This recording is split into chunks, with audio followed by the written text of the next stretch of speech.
ఆంధ్రప్రదేశ్లో సంచలనం సృష్టించిన కల్తీ నెయ్యి కేసులో ప్రత్యేక దర్యాప్తు బృందం విచారణ ముగిసింది. ఈ మేరకు అధికారులు నెల్లూరు ఏసీబీ కోర్టులో ఛార్జిషీట్ దాఖలు చేశారు.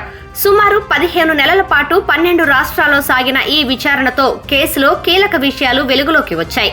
కల్తీ నెయ్యి వ్యవహారం బయటపడిన వెంటనే రాష్ట్ర ప్రభుత్వం ఈ కేసు విచారణ కోసం సిట్ను నియమించింది. అనంతరం సుప్రీంకోర్టు ఆదేశాల మేరకు కేంద్ర ప్రభుత్వం సిబిఐ నేతృత్వంలో 5 సభ్యులతో కూడిన ప్రత్యేక దర్యాప్తు బృందాన్ని ఏర్పాటు చేసింది.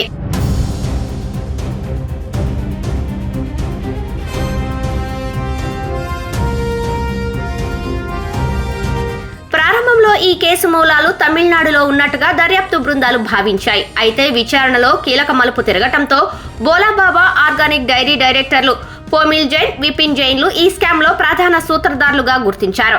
ఈ కల్తీ నెయ్యి నెట్వర్క్ లో ఆంధ్రప్రదేశ్ తో పాటు ఢిల్లీ, రాజస్థాన్, ఉత్తరప్రదేశ్, మహారాష్ట్ర, హర్యానా సహా మొత్తం 12 రాష్ట్రాలకు చెందిన సంస్థలు, వ్యక్తులు భాగస్వాములుగా ఉన్నట్టు అధికారులు తేల్చారు.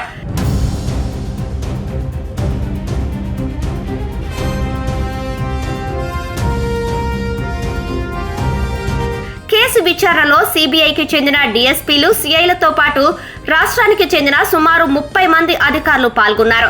దర్యాప్తులో భాగంగా దాఖలు చేసిన తొలి ఛార్జిషీట్లో 24 మందిని నిందితులుగా పేర్కొన్నట్లు అధికారులు తెలిపారు. అంతేకాకుండా ఈ వ్యవహారంలో మరో 12 మంది పాత్ర కూడా ఉన్నట్లు కోర్టుకు స్పష్టంగా వివరించారు.